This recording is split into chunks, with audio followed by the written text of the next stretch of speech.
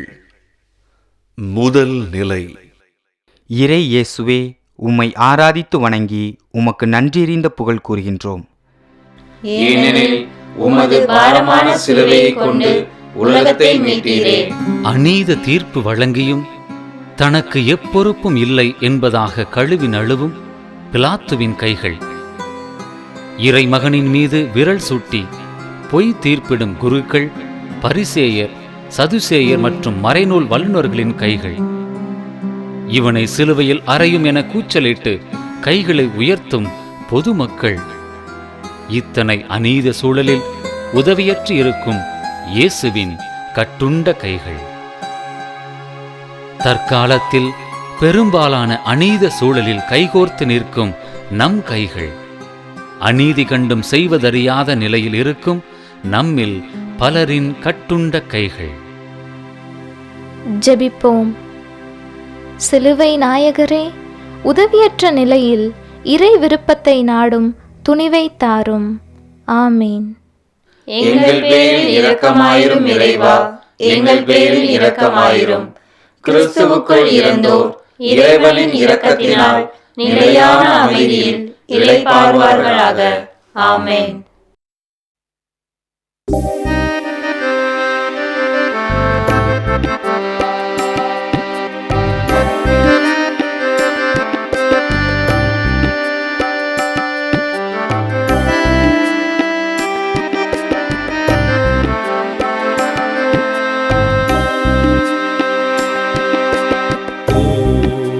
சிலுவை நெஞ்சில் கொள்கை சுமந்தே இயேசு போகின்றார். துணிந்த தேவன் போகின்றார்.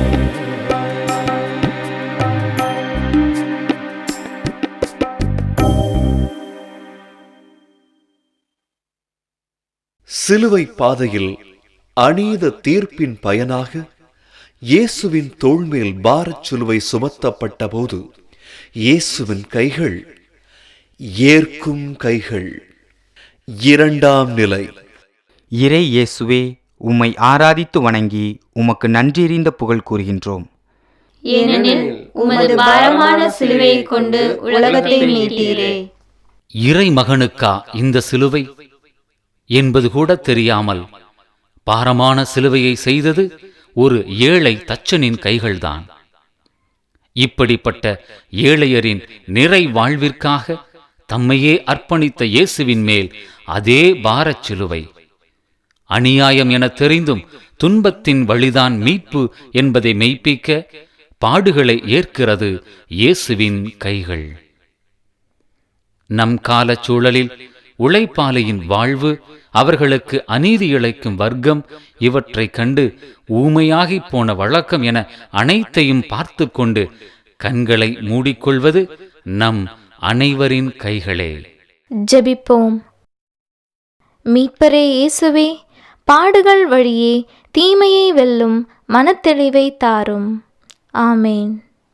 எங்கள் பேரில் இரக்கமாயிரும் இறைவா, எங்கள் பேரில் இரக்கமாயிரும். கிறிஸ்துவுக்குள் இறந்தோர் இறைவனின் இரக்கத்தினால் நிலையான அமைதியில் இளைப்பாறுவார்களாக. ஆமென்.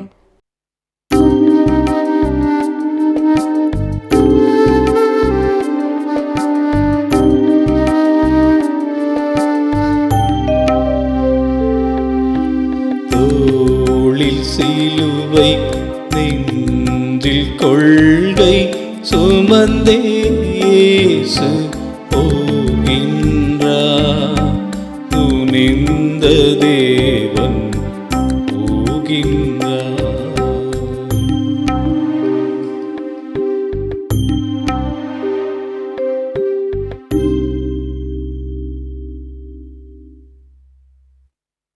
சிலுவை பாதையில் அநீதியின் பாரமும் சிலுவையின் சுமையும் இயேசுவை மண் மீது முதன் முறை வீழ்த்திய போது இயேசுவின் கைகள் தள்ளாடும் கைகள்.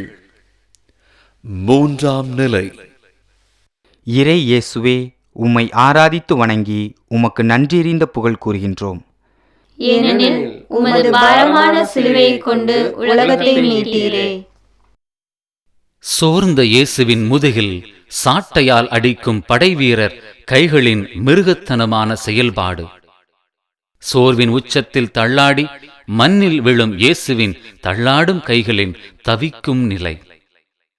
உதவியற்ற இந்த செம்மறியை கண்டும் சொல் மூடி கண்மூடி அமைதியினால் அநீதிக்கு துணை நிற்கும் மக்கள் கூட்டத்தின் மானமற்ற கைகள்தான் அதிகமிங்கே. இக்காலத்திலும் இதே நிலைதான். சோர்ந்திருக்கும் மக்களுக்கு தோள் கொடுக்காமல் தொலைவிலிருந்து அமைதி காக்கும் தள்ளாடி நிற்கும் வீரமற்ற கைகள்தானே நம் அனைவரிடமும் உள்ளன. ஜெபிப்போம். இறை இயேசுவே, எளியோர் நிலை வாழ்வை பெற உம் செயல் வீரத்தை எமக்குத் தாரும். ஆமேன். எங்கள் பேரில் இரக்கமாயிரும் இறைவா, எங்கள் பேரில் இரக்கமாயிரும். கிறிஸ்துவுக்குள் இறந்தோர் இறைவனின் இரக்கத்தினால் நிலையான அமைதியில் இளைப்பாறுவார்களாக. ஆமென்.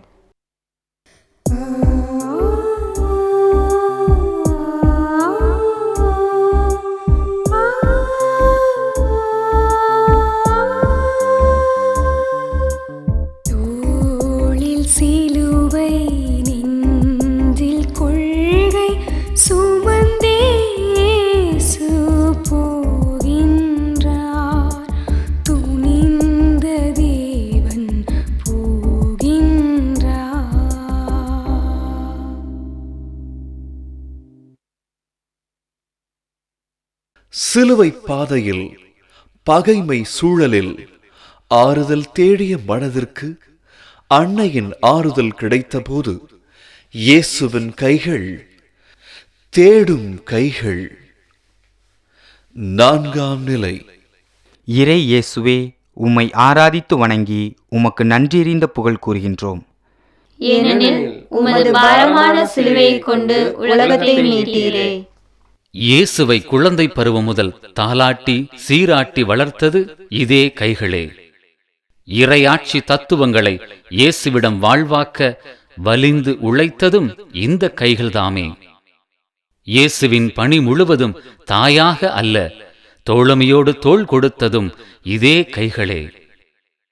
தற்போது அநீதியின் பாரத்தினால் சோர்ந்திருக்கும் இறைமகனுக்கு ஆறுதலும் உறுதியும் தெளிவும் மனதிடமும் கொடுத்து கொண்டிருக்கிறது மரியன்னையின் அதே கைகள்தான். இன்றும் வாழ்வு வசப்படுமா என ஏங்கிக் கிடக்கும் பல கோடி கைகளும் இயேசுவின் அதே கைகள்தான். ஆறுதல் கொடுக்க நாம் தயாரா? ஜெபிப்போம். இயேசுவே, மக்கள் பலரின் துயர்தணிக்கும் துணிவின் கைகளை எங்களுக்கு தாரும். ஆமேன். எங்கள் பேரில் இரக்கமாயிரும் இறைவா, எங்கள் பேரில் இரக்கமாயிரும். கிறிஸ்துவுக்குள் இறந்தோர் இறைவனின் இரக்கத்தினால் நிலையான அமைதியில் இளைப்பாறுவார்களாக. ஆமென்.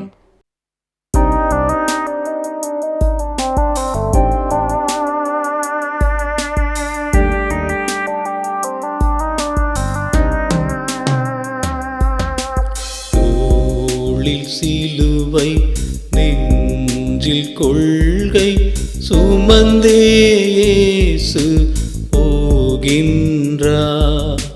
துணிந்த தேவன் போகின்றார்.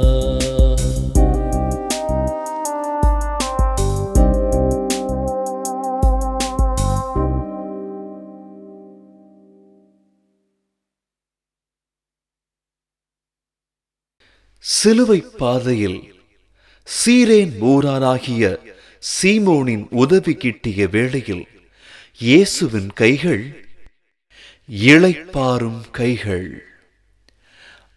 ஐந்தாம் நிலை.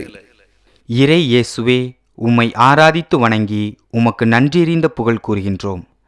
ஏனெனில் உமது பாரமான சிலுவையைக் கொண்டு உலகத்தை மீட்டீரே. சிலுவை சாவு மட்டும் இயேசு உயிரோடிருக்க சிலுவை மரத்தை தூக்க தேவைப்பட்டது 2 கைகள்.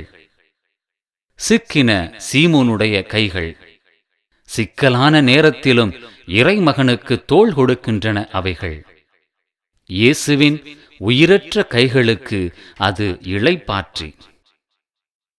நற்செய்தி அறிவிப்போரின் பாதங்கள் அழகானவை. அதைவிட அழகானவை அவலத்தில் இருப்போருக்கு தோள் கொடுக்கும் கைகள். இந்த அருமையான கைகளாக நம் கைகள் மாறட்டும். ஜெபிப்போம். இயேசுவே, துன்புறுவோரின் களைப்பாற்றும் வேட்கை தாரும். ஆமேன். எங்கள் பேரில் இரக்கமாயிரும் இறைவா, எங்கள் பேரில் இரக்கமாயிரும். கிறிஸ்துவுக்குள் இறந்தோர் இறைவனின் இரக்கத்தினால் நிலையான அமைதியில் இளைப்பாறுவார்களாக. ஆமென்.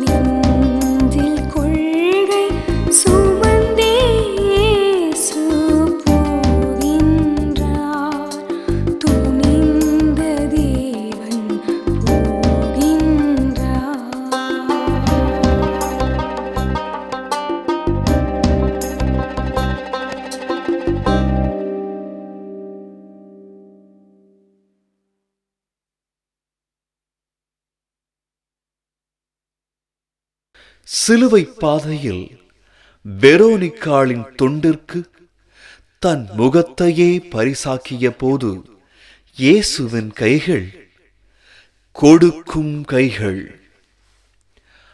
6ஆம் நிலை. இறை இயேசுவே, உம்மை ஆராதித்து வணங்கி உமக்கு நன்றியறிந்த புகழ் கூறுகின்றோம். ஏனெனில் உமது பாரமான சிலுவையை கொண்டு உலகத்தை மீட்டீரே. பெண்களின் கைகள் மனித குலத்திற்கு வாழ்வின் கைகள். மனித உயிர் வளர்ப்பு, வீட்டு வேலை, உழைப்பு என அவற்றின் பங்களிப்பு சிறப்பானது. பிற்காலத்தில் ஆணாதிக்கத்தின் கொடுமையிலும் அன்பையும் பரிவையும் மறக்காத கைகள் அவை. அப்படியான ஒரு கை இங்கே துணிவோடு இயேசுவின் துயர் துடைக்கிறது. இயேசுவை அடிக்கும் கைகளுக்கு மத்தியில் இந்த பரிவின் கை சிறப்பு மிகுந்த கை. பரிவிற்கு பரிசாக, வீரத்திற்கு வாழ்த்தாக, பெண்ணினத்திற்கே கொடையாக அத்துணியில் இயேசுவின் முதல் புகைப்படம். நம் வாழ்வில் பெண்களை மதித்தலும் உரிமை பகிர்வும் எந்நிலையில் உள்ளது? சிந்திப்போம். ஜெபிப்போம். வள்ளலே இயேசுவே, பெண்களை மதித்து போற்றும் மனநிலையை எங்களுக்கு தாரும். ஆமேன். எங்கள் பேரில் இரக்கமாயிரும் இறைவா, எங்கள் பேரில் இரக்கமாயிரும். கிறிஸ்துவுக்குள் இறந்தோர் இறைவனின் இரக்கத்தினால் நிலையான அமைதியில் இளைப்பாறுவார்களாக. ஆமென்.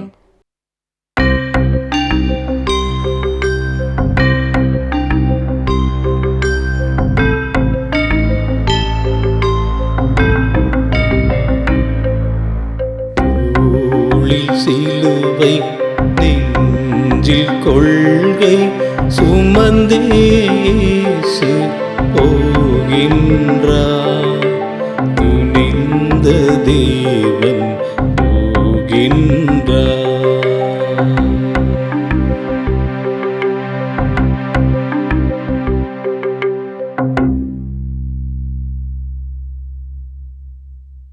சிலுவை பாதையில் 2ஆம் முறை தள்ளாடி வீழ்ந்து சோர்வின் உச்சத்தில் இயேசு இருந்தபோது இயேசுவின் கைகள் தளர்ந்த கைகள். 7ஆம் நிலை. இறை இயேசுவே, உம்மை ஆராதித்து வணங்கி உமக்கு நன்றியறிந்த புகழ் கூறுகின்றோம். ஏனெனில் உமது பாரமான சிலுவையை கொண்டு உலகத்தை மீட்டீரே. 2ஆம் முறை இயேசு நிலத்தில். தமக்காக உழைத்த மகான் இங்கே நிலத்தில் கிடக்க உதவி செய்யாத நிலையில் மக்களின் பொறுப்பற்ற கைகள். அத்தனை பயம், அத்துணை பயம் ஆளும் வர்க்கத்தையும் மத தலைமையையும் பார்த்து. தளர்ந்தது இயேசுவின் கைகள் மட்டுமல்ல, அவரின் மனமும்தான். இம்மக்களின் தன்னல போக்கை கண்டு மனம் குமுறி மனம் கசந்து சோர்ந்து கிடக்கிறார் இறைமகன். அதே தன்னல போக்கு இன்றளவும் நம்மோடும் இச்சமூகத்தோடும் இமயமாக வளர்ந்து கிடக்கிறதே. இறையாட்சி கனவை இன்றளவும் தளர்வடைய செய்து கொண்டிருக்கிறோமே. இதற்கு விடிவு எப்போது? ஜெபிப்போம். பிறர் நல வேந்தே இயேசுவே, தன்னலம் துறந்து பொதுநலம் பேணும் மனம் தாரும். ஆமேன். எங்கள் பேரில் இரக்கமாயிரும் இறைவா, எங்கள் பேரில் இரக்கமாயிரும். கிறிஸ்துவுக்குள் இறந்தோர் இறைவனின் இரக்கத்தினால் நிலையான அமைதியில் இளைப்பாறுவார்களாக. ஆமேன்.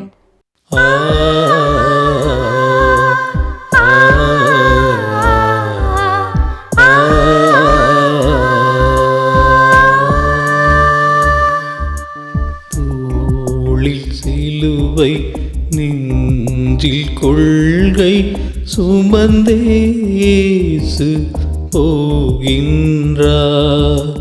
துணிந்த தேவன் போகின்றார்.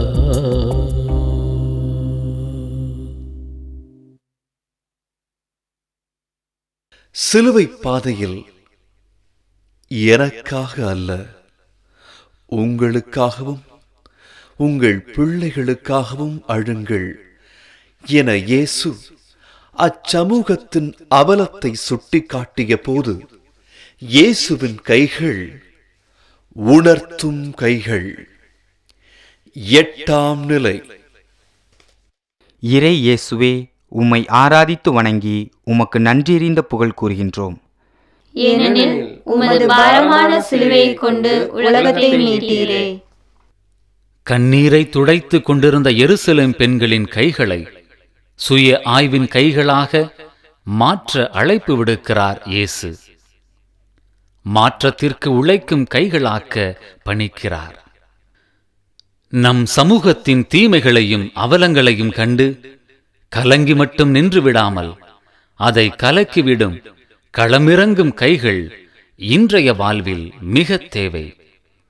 இயேசுவின் சுட்டிக்காட்டும் கைகள் நம் சமூகத்திற்கு மிக மிக தேவை. அது நம் வழியாய் நிறைவேறட்டும். ஜெபிப்போம். மாற்றத்தின் வழிகாட்டியே இயேசுவே, மாற்றத்திற்கு தேவையான மனமாற்றத்தை எங்களுக்கு தாரும். ஆமேன். எங்கள் பேரில் இரக்கமாயிரும் இறைவா, எங்கள் பேரில் இரக்கமாயிரும். கிறிஸ்துவுக்குள் இறந்தோர் இறைவனின் இரக்கத்தினால் நிலையான அமைதியில் இளைப்பாறுவார்களாக. ஆமேன். கரிசா கரிசா பதசரி கரி கரிசா கரிசா கரிசா கரிசா பதசரி கரிசா. தோளில் சிலுவை நெஞ்சில் கொள்கை சுமந்தே இயேசு போகின்றார். துணிந்த தேவன் போகின்றார்.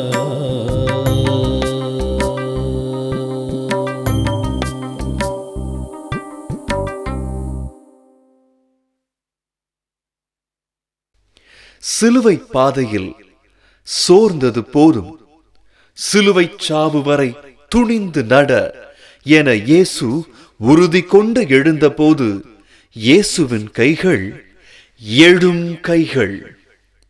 9ஆம் நிலை. இறை இயேசுவே, உம்மை ஆராதித்து வணங்கி உமக்கு நன்றியறிந்த புகழ் கூறுகின்றோம். ஏனெனில் உமது பாரமான சிலுவையை கொண்டு உலகத்தை மீட்டீரே. வீழ்வது தோல்வி அல்ல, வீழ்ந்தபின் எழாமல் கிடப்பதே தோல்வியாம். வீழ்வதே தோல்வி என்றெண்ணி தன் உயிர் மாய்த்துக் கொள்ளும் கைகளெங்கே ஏராளம். இவற்றிற்கு மாற்றாய் 3ஆம் முறை வீழ்ந்தாலும் வீறு கொண்டு எழுகின்றன இயேசுவின் கைகள். விடியில் மட்டும் வெற்றி நடை போட வேண்டும் என பாடம் புகட்டுகின்றன அவை. எழுந்த இயேசுவிற்கு இனி வீழ்ச்சியே இல்லை, வெற்றியே எல்லை.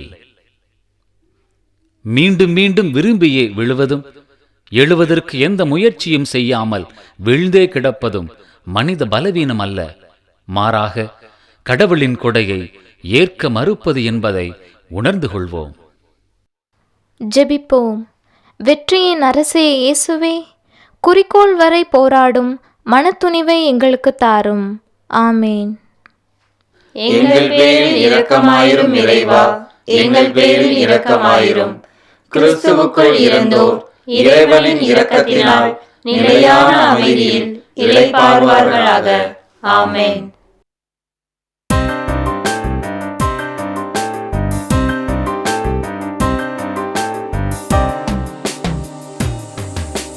தோளில் சிலுவை, நெஞ்சில் கொள்கை சுமந்தே இயேசு போகின்றார். துணிந்த தேவன் போகின்றார்.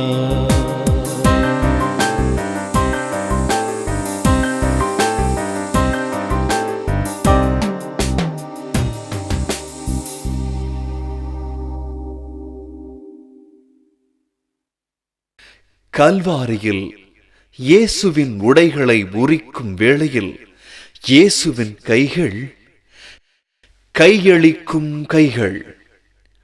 10ஆம் நிலை. இறை இயேசுவே, உம்மை ஆராதித்து வணங்கி உமக்கு நன்றியறிந்த புகழ் கூறுகின்றோம். ஏனெனில் உமது பாரமான சிலுவையை கொண்டு உலகத்தை மீட்டீரே. இயேசுவின் ஆடைகளை வலிந்து உரிக்கும் கல் நெஞ்சத்து கைகள் சில. புண்கள் உரிந்து இரத்தம் பீரிட்ட வேளையிலும் அந்த அங்கியை உரிமை பாராட்ட சீட்டு குலுக்கி போட்ட கைகளும் சில. இயேசுவின் கைகளோ இத்தனை கொடுமைகளுக்கும் தன்னை கையளித்துக் கொண்டிருக்கின்றன. இந்த சிலுவை பாடுகளின் மூலமே மக்களுக்கு மீட்பு என உணர்ந்திருந்தன அவை. விதையாக அழிந்தால்தான் விருட்சம் உருவாகும் என்ற உயிர் தத்துவத்தில் ஊன்றியிருந்தவை.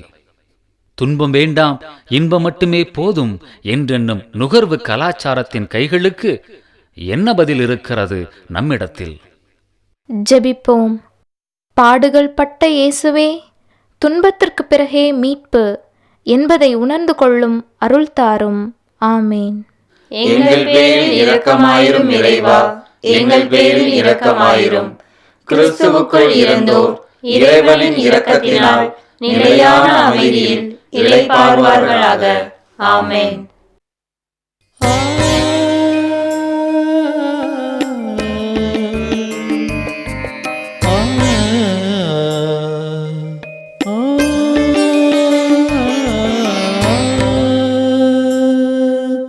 தோளில் சிலுவை, நெஞ்சில் கொள்கை சுமந்தே இயேசு போகின்றார். துணிந்த தேவன் போகின்றார்.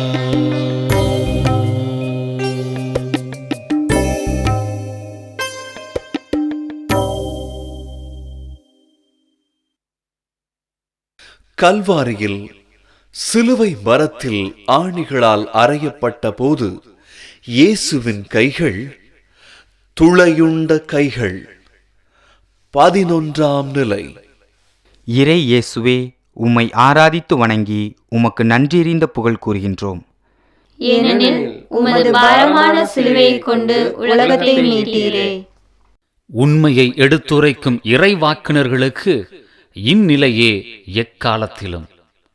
அவர்களை அச்சுறுத்தும் கைகளுக்கு மத்தியில் துன்பம் மட்டுமே மிச்சம் அவர்களுக்கு. இயேசு இறைவாக்கினர்களின் நிறைவு என்றார். துன்பத்தின் உச்சம் அவருக்கே. ஆணிகள் அவர் உடலை சிலுவையோடு இணைக்கின்றன. சற்று நேரத்தில் விண்ணிற்கும் மண்ணிற்கும் இடையில் நிராயுதபாணியாக தொங்கவிருக்கிறார் இறைமகன். மக்களின் வாழ்விற்காய் உழைத்தவரின் உன்னத நிலையோ இது.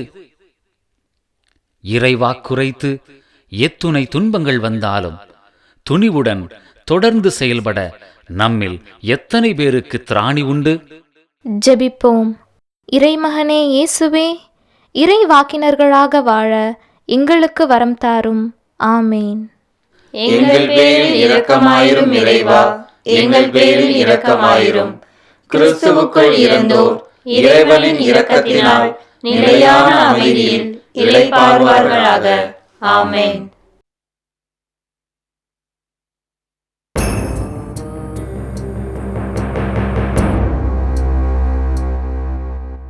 தோளில் சிலுவை நெஞ்சில் கொள்கை சுமந்தே இயேசு போகின்றார். துணிந்த தேவன் போகின்றார்.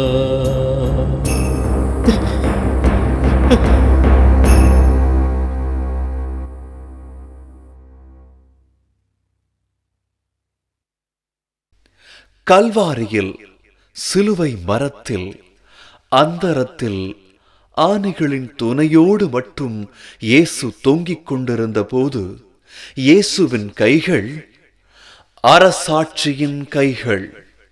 12ஆம் நிலை. இறை இயேசுவே, உம்மை ஆராதித்து வணங்கி உமக்கு நன்றியறிந்த புகழ் கூறுகின்றோம். ஏனெனில் உமது பாரமான சிலுவையை கொண்டு உலகத்தை மீட்டீரே. சிலுவையில் இயேசு. இங்கே அவர் உதவியற்ற நிலையில் அல்ல, மாறாக அரச நிலையில். சிலுவையே அரச இருக்கையாக, முள்முடியே மணிமுடியாக, நிர்வாணமே அரச பொன்னுடையாக, இரு கள்வர்கள் தம் காப்பாளர்களாக, வானமே அரச குடையாக, மண்ணே தம் ஆட்சி நாடாக, இரத்தக்கரை படிந்த அந்த முகத்தோடு அரசராக தோற்றமளிக்கிறார் சிலுவையில் அறையுண்ட இயேசு. இயேசுவின் ஆன்மீகம் துன்பங்கள் ஏற்பதில்தான், மக்களோடு இணைந்து துன்பப்படுவதில்தான் என்பதை உணர்ந்து வாழ்வாக்குவோம். ஜெபிப்போம். சிலுவை நாயகரே இயேசுவே, வழி வாழ்ந்து உம்மை அரசராக ஏற்றுக்கொள்ளும் மனம் தாரும். ஆமேன். எங்கள் பேரில் இரக்கமாயிரும் இறைவா, எங்கள் பேரில் இரக்கமாயிரும். கிறிஸ்துவுக்குள் இருந்தோர் இறைவனின் இரக்கத்தினால் நிலையான அமைதியில் இளைப்பாறுவார்களாக. ஆமென்.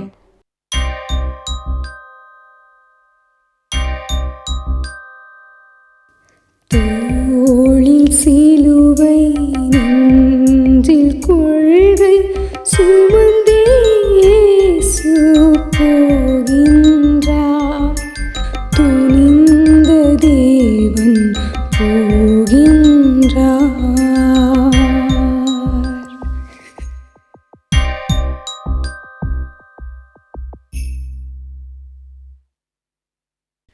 கல்வாரியில் இறந்த இயேசு அன்னை மரியின் மடியில் கிடத்தப்பட்ட போது இயேசுவின் கைகள் மடிந்த கைகள்.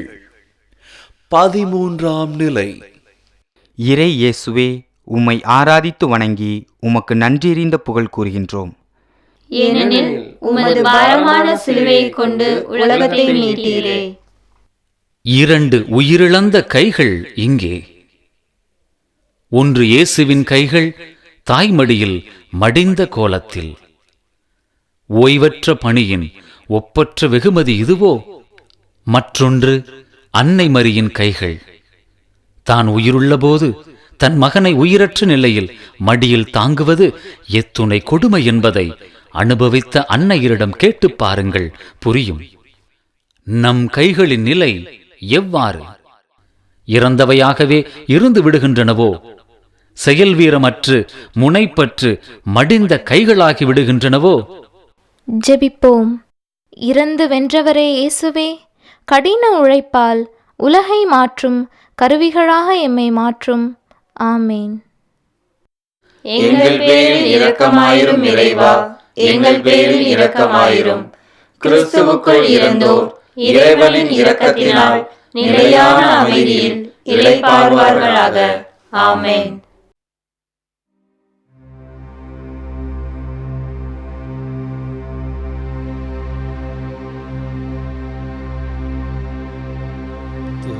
தோளில் சிலுவை நெஞ்சில் கொள்கை சுமந்தே இயேசு போகின்றார். துணிந்து தேவன் போகின்றார்.